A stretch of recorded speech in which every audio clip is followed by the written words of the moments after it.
Welcome to People, Process, then HR Tech, a video series where we talk about how to put people first, design processes that actually work, and then find technology that can actually tie it all together. I'm Sid, And I'm Logan. and we both work at Beekeeper, an employee app that makes life easier for frontline workers. HR teams in hospitality, construction, manufacturing, retail, healthcare use Beekeeper to reach, engage, and retain their workers and managers who don't sit behind a desk or in front of a computer. Today, we're joined by Dakota Younger. Dakota, thanks so much for joining us. Can you start by just sharing a little bit more about yourself, your role, and your journey? Yeah, so my name is Dakota, founder, CEO of Boon. We're a referral hiring optimization platform. So we help companies have, amazing referral programs. I actually started in talent acquisition. So that's how I got into all this is I'd been starting, tech-enabled talent sourcing solutions before getting into Boon. And actually Boon was started still as a talent agency, but we just got really good at generating referrals from candidates, and so that's when we turned into software. So that's kind of my very short version of my background and how I got, how Boom got started, how we got into what we're doing now. Very cool. So we're just skipping the whole startup comedian piece for now, stand-up comedian piece. I mean, we can get into that if you want, but it's We'll have to at some point. But first, let's cover the software piece. So, as you mentioned, you had already been kind of providing a service. It sounds like, and you moved into software. As an HR tech founder, I'm curious, why is adoption such an important piece of this puzzle? We had talked about it a little bit before, but as a founder, for your customers, for your decision makers, for your users, how do you think about adoption?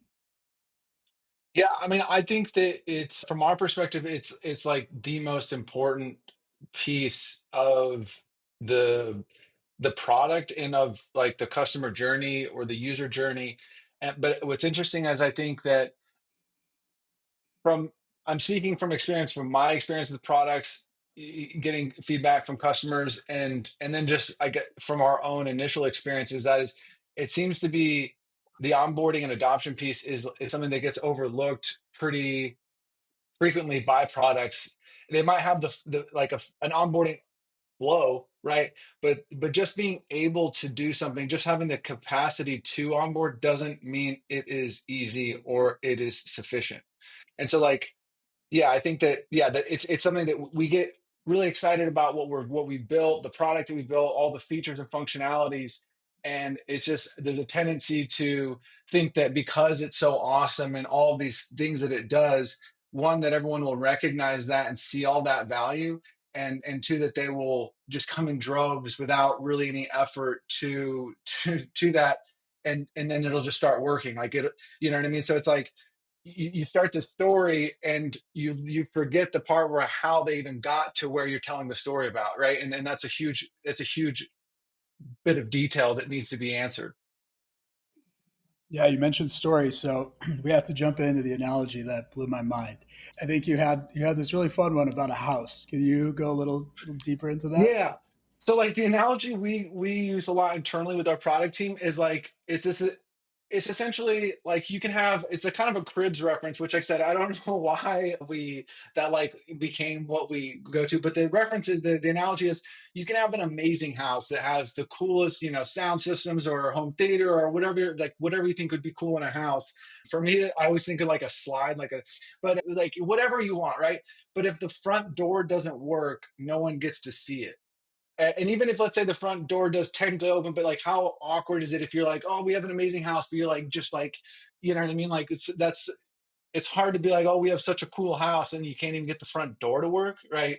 Like, so that's how we talk about it a lot is like, okay, cool. But, and then we drive it back to how does that impact, their onboarding, the accessibility of this product? Because like I said, but like we have a lot of cool features like AI, we have all these other things, but if we need to get people to start seeing that and get in there first. And so that's where we started to look at when we first launched, it was like, oh, they'll just start coming. And we started realizing that's not the case, right? And we do address some really significant issues, but one of the things is who we're selling to and who's using it are not necessarily the same person. So that's part of it. And the other piece is that we want to make this something so that it is being brought to the audience, being brought to the people that are using it, and not expecting them to come to it. And when you do that, when you flip it around and you focus on what their goals and interests are, and do that as the order of priority, the results are probably not surprisingly a lot more positive and ultimately actually serve all of our goals and interests. But I think that it's really common for when we're trying to get something done, we prioritize, our goals and interests, and a lot of times prioritizing those ironically runs counter to what we're actually trying to achieve, because we're putting ourselves first or our goals first and not thinking about who is actually going to be using it, whose goals also have to be considered if they're going to be doing what we want them to.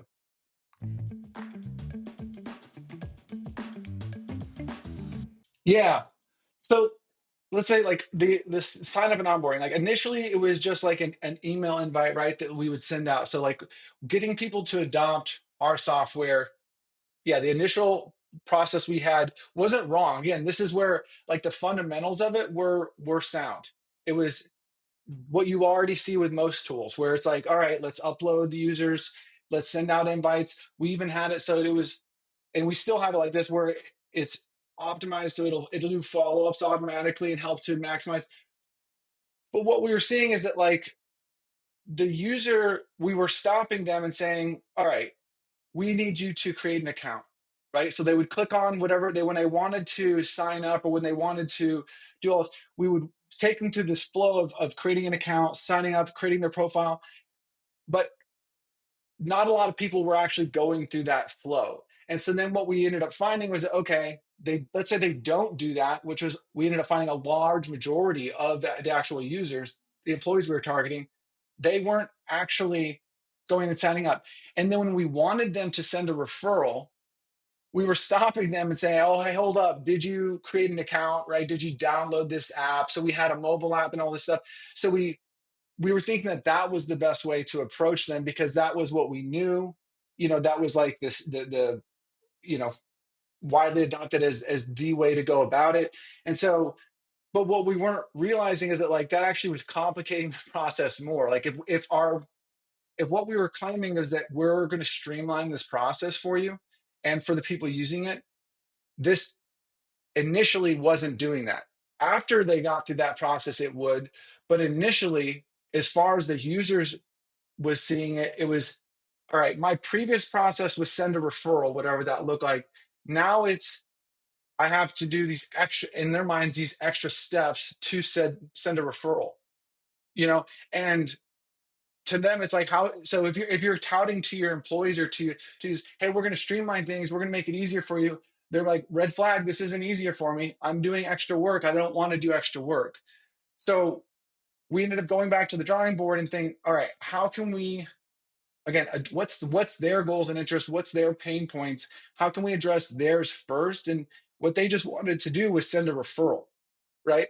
So what we ended up doing was creating this thing called an instant referral link, which is just like a unique link for every customer, and so they can share that referral link. And if somebody's already creating an account, like when they send out the invite to their employees, great, they can still. But if they didn't create an account, if they happen to ignore it because they're busy or doing whatever, we still let them send the referral first, and it creates an account for them, so that they don't have to, there's no stopping point where it's like, oh, hold up, did you actually did you do these extra steps? It's, hey, let's send your referral, yeah, let's get you in there, we'll create the account for you. And then it shows them like, once they do confirm their account, where they can see all the referrals. So it's a much more intuitive process for them, because that's what they want to see. They want to be able to submit the referrals, they want to be able to track. And so we're showing them value first and putting their interests first, which then ends up getting more of what we want a lot easier. Because once you start to show, it's give take, right? Once we give first and we show them value first, then they're willing to allow us to take some more information. So they're willing to take some extra steps to, whether it's creating an account or do some other things there. But you have to show that first a lot of times, rather than just expecting people to trust you or do it because their boss or whatever told them to. that's not as compelling, I think, that we think it is. Yeah, trust is the magic word here. Like you only have so much trust with a stranger. You know, if you just meet them, they don't want to go all the way through your house. You have to kind of keep them in the loop and show them that you understand them. I'm going to go back to your MTV Cribs analogy because anyone missed that? Like MTV Cribs, classic. My visual just goes to this huge home theater inside the house. And I really loved how you explained it last time we spoke, which was how embarrassing is it if the door that you enter in to even get to the house is jammed? How are you going to get to see the awesome home theater? You know, if you take the analogy further, that's AI. You're never going to be able to get to touch the AI if the front door doesn't work well. And I'm also going to sneak in what the first thing I thought of, which was pimp my ride, right? You want to be more of asking your customers, your users, yo dog, what do you want? So that we can give it to you, right? And you're making sure that at each step you're taking the user's needs into account. So we covered a little bit about some of the challenges you're seeing. I'm curious, looking at it from your customer's lens and more so the buyer's lens, right? Let's say it's an HR leader who's trying to now implement your software or in general, which you see around there. What advice would you have for them? You know, how do they make sure they can get high adoption internally when they're going about implementation?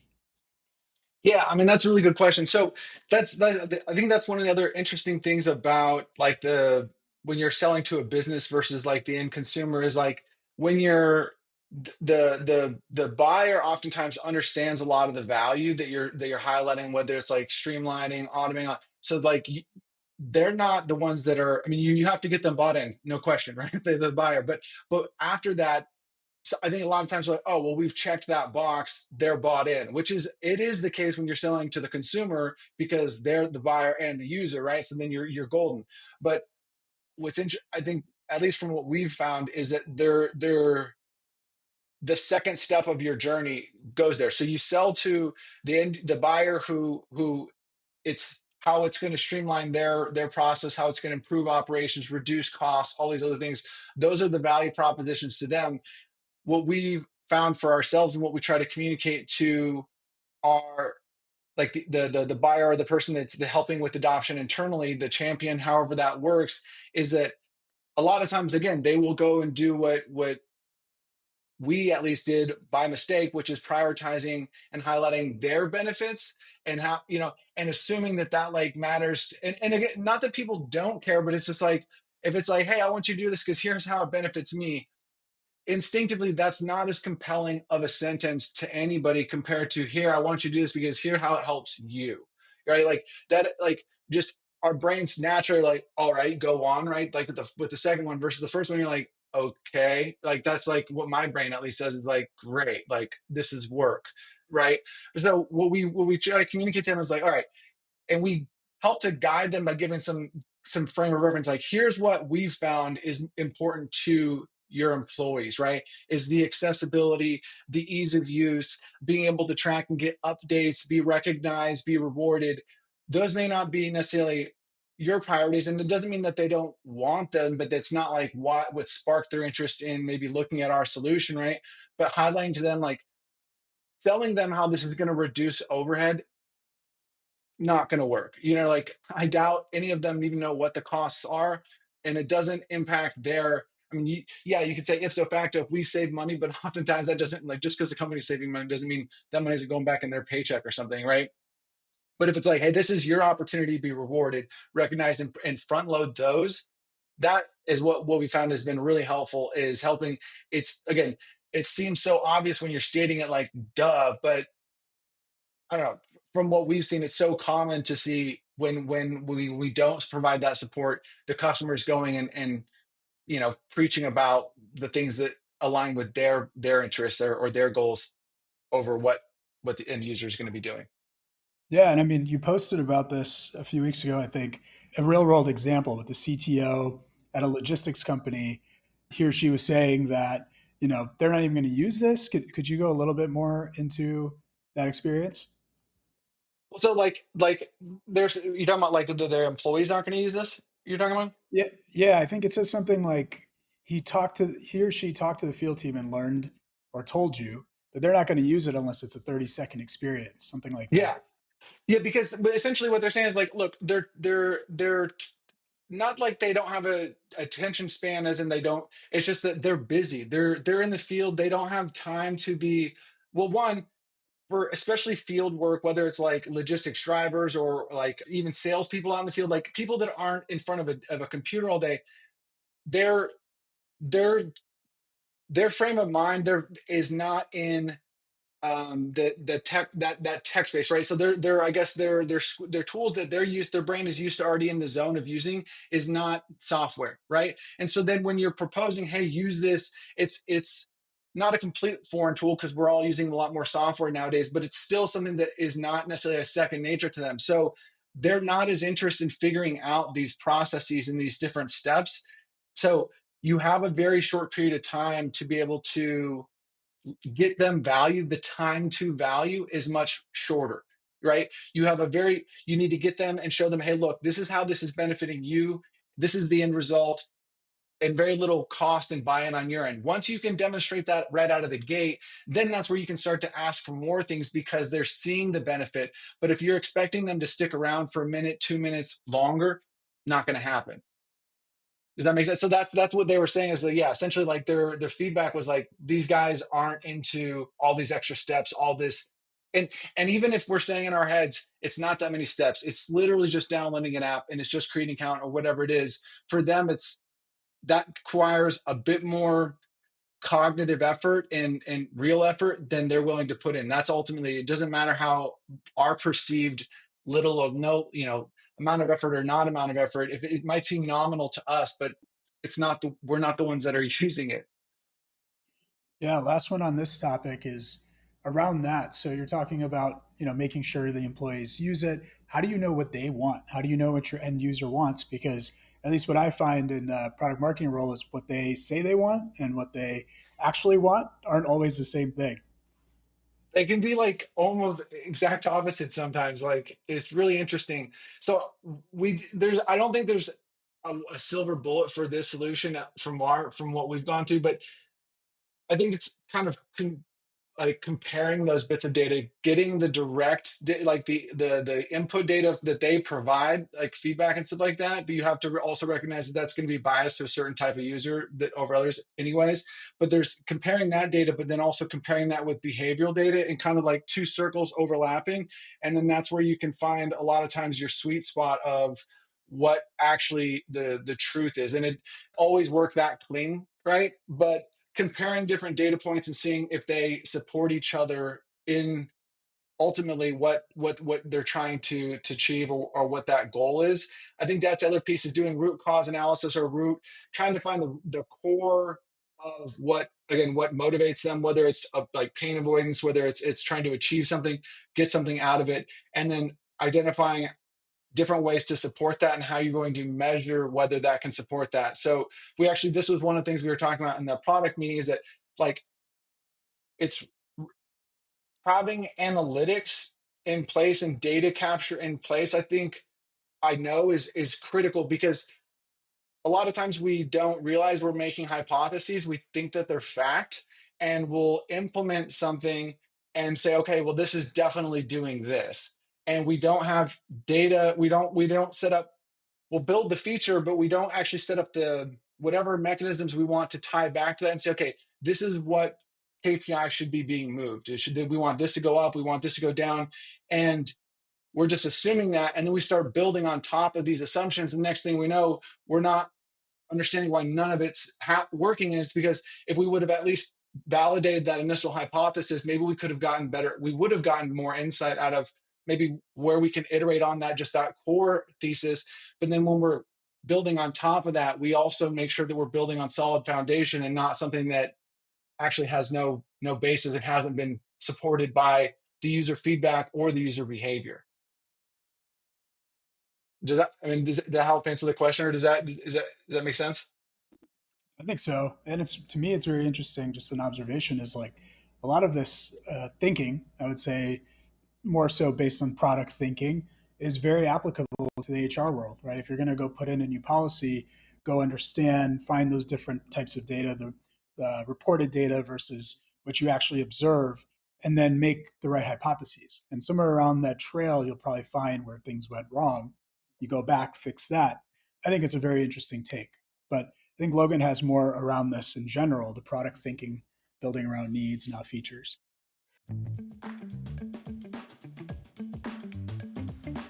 It's one of the things that we've been looking at also though is like how we can, and I don't know, this might be, I don't know how well this addresses that question, but it's where like it sparked in my mind. So hopefully this is getting somewhere in that vicinity. We might want to double back, but it's also about looking at the adoption on the administrative side and like how we can look at what their processes look like, because again, especially when it comes to HR tech, I think that you could be selling to somebody, and even the end users, for the ones that are responsible for managing that the software, and then the end users that are actually going to be using it company wide, um, they're different, right? And so making sure that you're addressing both of their pain points, and making sure that whatever you're building is able to complement the existing workflows and processes that the company already has in place, so that they're not having to retrain their staff on how to do something new. If you can, again, I think that we get this idea of we want everyone to be right in our product, be right in our platform. If you can deliver value even in their existing workflows and processes, then you can start to bring them more over and to kind of see the light. Like to me, how it kind of it makes sense in my head, and this may not make sense whatsoever, but it's like in nature, I rarely see 90-degree turns. You know what I mean? Like you don't see that very often. Like look at a river. Like how many rivers are just going? It would look like that the Nokia snake game, right? Like what happens is they gradually shift. So if someone's on a path currently, you want to have something that gradually helps take them over to where you want to be. If you're expecting them to take a hard right, also think about how much momentum you lose when you turn hard right, right? And so getting back to like how we approach, like how we're trying to improve the product, is like looking at, again, reverse engineering and say, okay, what do they already have in place? Not yes, we want to focus on where we want them to be, but before we trick all this out, like what are they already doing? And so what, like one of the things we've done is like really streamline how we integrate with other solutions. I can say for sure that is one of the things we've invested in most, is how well we integrate. So how reliably, right, we can integrate, the scope of what we can integrate with, but how quickly we can integrate as well. Because the same fundamentals come into play there, is like if they're the end user, especially if they weren't a part of maybe the decision making process, or maybe they were but they weren't the final decision maker, they're either way they're going to want validation that this does what it says it can do, and it makes their life better, easier, whatever it is. You know what I mean?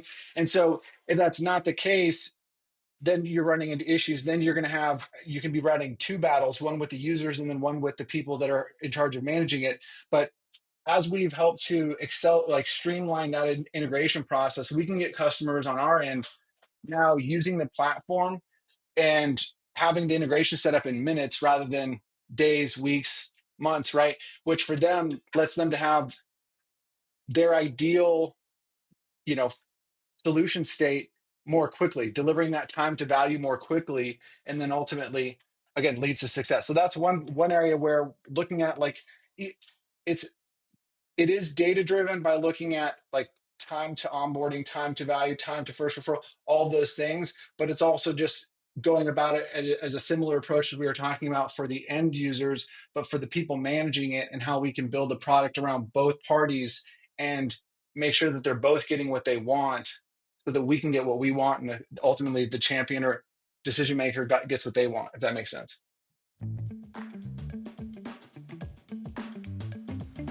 So like when that happens, like normally well, first off, we always like to try to get connected, obviously directly through the person that made the decision if possible, right? And we have been also trying to include to a degree into the sales process. You don't want to bring too many people into any sales process. It can slow that down significantly, but at least if you can, especially once the decisions largely already been made, having that meeting where you can have some of those key stakeholders brought in and highlighting and having them feel like they're still a part of the decision process, even if technically, it's already been made. Still hearing their concerns, their things that are their priorities. That way, they're feeling like they're being represented, they're being heard, and then we have dedicated customer success that serve as a support for them as well, so that we also aren't just relying on the product to do all the heavy lifting and expecting it to serve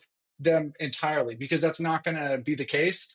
Customer success like helps to serve that, yeah, like bridge the gap, putty between the spackle. Like there's going to be cracks, especially early on in the product. There's going to be gaps that the product doesn't help to serve, and having a strong customer success team in there helps with that adoption process, because they can help to identify those and help to manually facilitate that in the meantime while the product doesn't support those needs.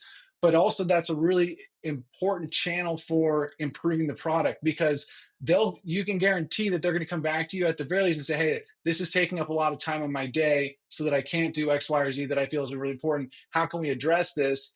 Like, so now you're not only taking customer feedback and user feedback, right? Which again can be from different sources, which I think is important to recognize as well. Like you could be getting user and customer feedback from the management or the stakeholders that are using like the more administrative side of it versus like the user side, like the general employee base, right?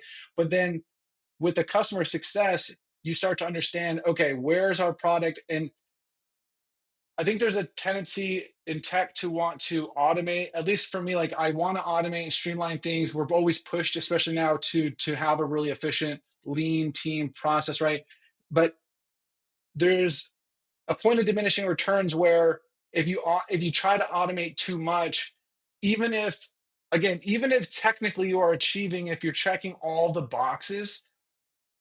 So let's say you were to break down your entire customer success operations and the key things that they're doing. You're like, all right, we're gonna replace this from an automation and implement some sort of technology that supports this. Even if you were actually able to, which I would challenge whether that would be the case, but even if you were able to completely replicate that with technology, there'd be something missed there, at least on two fronts, in my opinion. One is like the stuff that you don't know that you don't know. That's what people can be really helpful at picking up on, is there's so much you don't know that you don't know.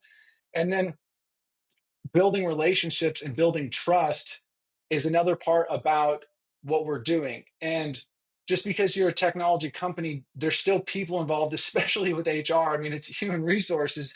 So, like, if you're trying to completely remove the human element, I don't know if that's the right play. At least from our end, like, there's a point to doing it in a way that maybe isn't as scalable, especially early on.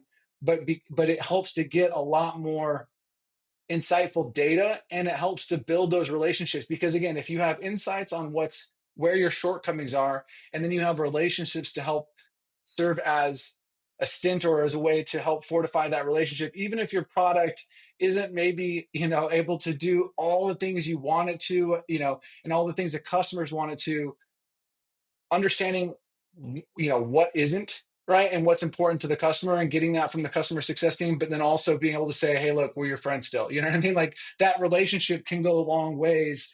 And again, like, going as a product person, you're thinking like, oh, the product has to do all of it. It does do all of it, like, but it's not all on the product to make sure that that relationship and that ultimately turns into a success from our end. So that's the other part about, I guess, adoption, that customer success plays a key role in that, and it's not 100% on the products team to make sure that it's done efficiently. What advice would you give HR leaders when it comes to evaluating the success team and what support they're going to get? Because last week, Logan and I talked to a few HR leaders, and they all told us about nightmare stories where it's implementation time and they realize they're not going to get the help they needed. So I'm curious, I like to say don't buy software without service. Like, unless you're talking about B2C types of apps, especially when you're talking about B2B, like you're saying in HR, where you are talking not just about a few users, but hundreds, thousands. It's just a different game. And a lot of times I think what happens is, someone signs a contract, they expect the vendor to do all these different things. And then they just completely, that erupts and they realize they're not going to get that handholding they wanted. So all this to say, I'm curious, how would you kind of advise your buyers, HR teams, HR leaders on how to evaluate a vendor's ability to service them? Yeah, well, one, I would see how much, one, do they bring up that topic that would be one thing we do when we're even vetting our own vendors is like, do they bring up the customer success and the support piece proactively? That certainly it's going to be a multifaceted approach here. But if they're not doing that, then that would be a bit of a flag to me, because again, like anyone that recognize that it is doing this and doing it, I feel like correctly, is going to recognize that that's a key component to this, right? At least, even at the very least, understanding what's important to us, right? So there's that piece. Then it's also when, let's say whether they bring it up or not, let's say you have to bring it up, and maybe it's a new salesperson. We don't know, give them a benefit of the doubt. Maybe this person's just not, there's a lot that they're still trying to cover. Okay. Asking them, okay, so when it comes to customer success and onboarding, not just like, do you guys offer something like that? Like the obvious answer is there is yes, but like, what does that look like? And keep asking those questions to get specific. If somebody asked us, we would be able to show them portals. We'd be able to show them templates. We would be able to show them, like, we literally have a tracker to that they can go and they can see everything that they've said they needed help with, where that's in process, the time it's taking to close it, so that whether it's them, because I'm a bit OCD of when I have a bunch of things that need to be done, if I can't see them all, my brain is like starts freaking out, because it's like, what if I forgot something? What if they forgot something? Or all these things are going to fall between the cracks. We can show them, like, these are all the things. Also, if you have a manager or someone that you're reporting to, you can take a screenshot and say, or you can invite them to it yourself and say, hey, this is where we're at with this, right? So, but if somebody asked us that, we would have tons of information to be able to back up and point to and say, this isn't an afterthought that we just kind of like threw together. Oh, we have a Trello board or something, right? Where it's nothing against Trello. Maybe that does work. But if there's not a lot of detail that they can provide, then chances are that's not something that they've actually put a lot of time and effort into thinking through. And it's more as just something like you're saying, like, well, we have this portal, or we have if the answer is we just have a knowledge base, right? And you can look up articles there, and then it's like, well, who do I contact? It's like, well, you can contact so and so. It's like, it's kind of like these indicators that it's like, we don't want you to do this, right? It's not like, versus us, we would say, like, you have a dedicated customer success person. If you guys need anything, you can reach out to them directly. You have this portal, you have all these other resources. So I think that's, and it's not a very like cool, say like edgy way, but I mean, like, just asking for more details. At least for us, like, even on the vendor assessment side, when we're looking at other vendors, we've definitely gone with vendors that have a more support. And goes back to what I was just saying. Though, is like, even ones we recognize didn't maybe have all the bells and whistles, if they met our core requirements, and then we felt like that they had the support, or the people on the other side that would be with us, like, I'm more willing to, as long as it doesn't hinder what we're actually trying to achieve, and it's able to support those core, the fundamentals there, I'm more willing and more likely to go with those other kind of vendors, because I know that there's someone that's going to be there to help figure the rest out, versus being all on my team to figure out, especially if this is a process that they're not as familiar with. That's a great answer. It helps us out a lot. We covered a lot of ground. Should we jump into some of our closing questions? We kind of have a little bit of a rapid fire round where we like to just ask some of the topics that are really relevant to HR leaders, our audience, HR tech people. So if you're up for it, we can fire Yeah, those off. yeah, Okay. let's do it. It might not be a rapid round. Don't feel free to talk slowly. We'll talk fast. Well, we're gonna Um, say them fast. yeah, I was gonna say we're gonna sling them, but you tell us. Be like Snake, level 10. So, how do your buyers? You work with HR teams. How do you help them get buy-in from their executives? That's a problem we're seeing a lot Oh, these days. It's like, how do they make the case to their leadership? We need Boon today. so we actually have a whole portal that we created. So this is something that I wish I could take credit for, but like most cool things at our company, I had very little to. So, but our sales and marketing team teamed up to create a portal that a business case study, essentially, is what it is. And so it'll highlight what it does is it gives them access to. I can maybe even show it if it's helpful, real quick. So it gives them access to, like, the whole breakdown. Let me see. I'm going to share my screen real quick. Um, yeah, so here it is. So essentially, what is it's a business case builder. What it does is it gives them like an ROI calculator that they can go and calculate their costs, right? Of what it will be for using Boon in the savings there, right? And that was helpful. That was like the first iteration. But then what we did on top of that is now we have a deck as well that they can access, right? And so with this deck, it allows them to be able to see and be able to access all of their, I guess, like, if we want to look at this here, let me see if I can throw it up. But it allows them to build the entire case study in in hand. So like with all these numbers. So let me show you. So like what they can do is they can throw in their logo here and then throw in the numbers that we give them from their from their ROI calculator, right? And then their own hiring numbers, but we give them the full presentation on how they can, how they can essentially sell this to their team. And we joke with them and we tell them like, hey, look, like you can tell them you created this yourself. You know what I mean? Like we're like, you don't have to say we did this for you, but it helps them, one, be able to, the deck starts with the numbers first, right? So we help guide them through that part. So it's like, look, again, if you're talking to management, what are their priorities? It's probably, although it's not like they don't want your life to be more streamlined and easy, but they ultimately, that's not their KPIs that they measure. They measure probably, performance, savings, budget, all those things. Talk numbers to them.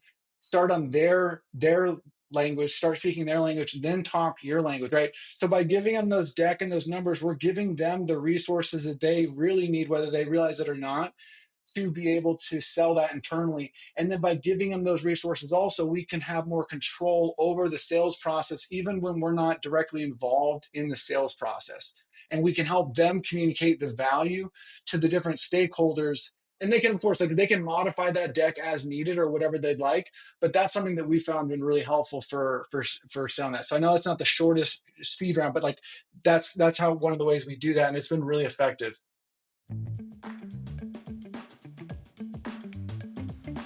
Yeah, so how do we, so like one thing, we have like the instant referral link that allows them to embed like that unique link anywhere. So they can embed that like a referral link into their existing email signatures, into newsletters that they're already sending out. They can embed it into their career site, right?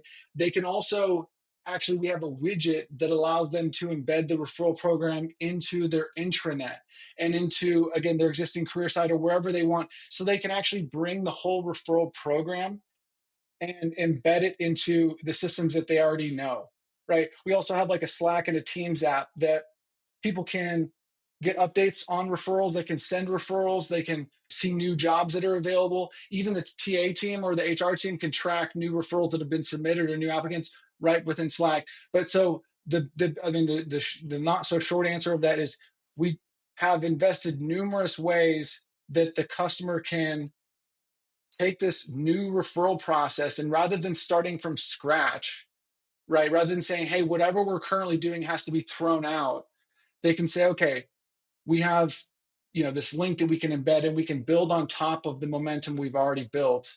And then we have other tools and resources that allow to make this even more accessible and more front and center for the team, so that no matter where they're at, whether it's even like physical locations like QR codes in the break room or above the copier, they can participate in the referral program. They don't have to do any extra steps to be involved. Is probably one of the biggest things. And then of course we have like promotion program, we have templates and stuff like that to help promote the referral program. But even above the promotion, I think the accessibility, from what we've seen from the data, helps to drive the greatest adoption. Like if somebody doesn't have to think about it, and even if it's more accidental that they get to participate, the better off you're going to be. Yeah, and those are just obviously specific to us, but obviously, I mean, I think generally speaking, for any company, like just looking at that, like how we can bring this to the employees or the end users, how can we make this more accessible, and what other tools are they already using that maybe we could provide like bring this into, you know what I mean?